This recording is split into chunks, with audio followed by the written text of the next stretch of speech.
Iran, Israel ও যুক্তরাষ্ট্রের সংঘাতকে কেন্দ্র করে মধ্যপ্রাচ্য জুড়ে ছড়িয়ে পড়ে উত্তেজনা। পারস্য উপসাগরীয় দেশগুলোতে অবস্থিত মার্কিন স্থাপনা লক্ষ্য করে হামলা চালায় ইরান। বিশেষ করে সংযুক্ত আরব আমিরাত, কাতার, কুয়েত ও বাহরাইনে অব্যাহত হামলায় জনমনে দেখা দেয় নানা শঙ্কা।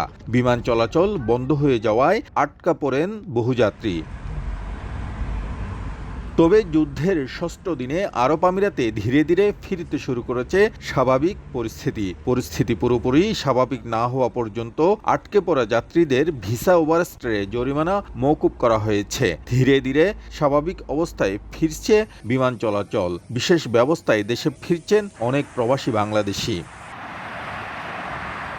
ফলে কিছুটা স্বস্তির নিঃশ্বাস ফেলতে শুরু করেছেন বাসিন্দারা। অচিরেই সংকট কেটে যাবে বলে মনে করছেন তারা। প্রবাসীরা বলছেন, নির্বিঘ্নে কাজে মনোযোগ দিতে ঈদের আগে গতি আসবে রেমিটেন্সে। যারা ব্যবসা বাণিজ্য করে তারা তো ব্যবসা যদি না চলে তাহলে যে এমপ্লয়ীদের খরচটা কিভাবে দিবে।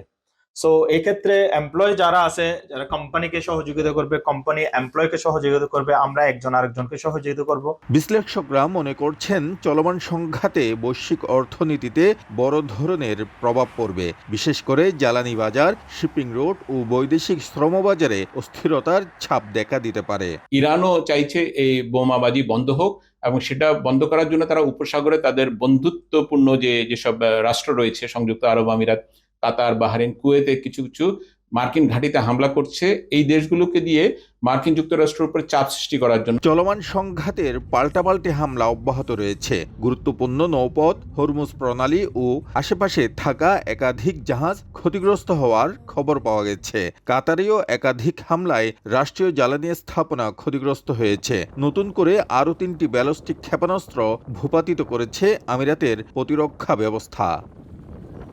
শিবলাল সাদিক, সময় সংবাদ, সংযুক্ত আরব আমিরাত।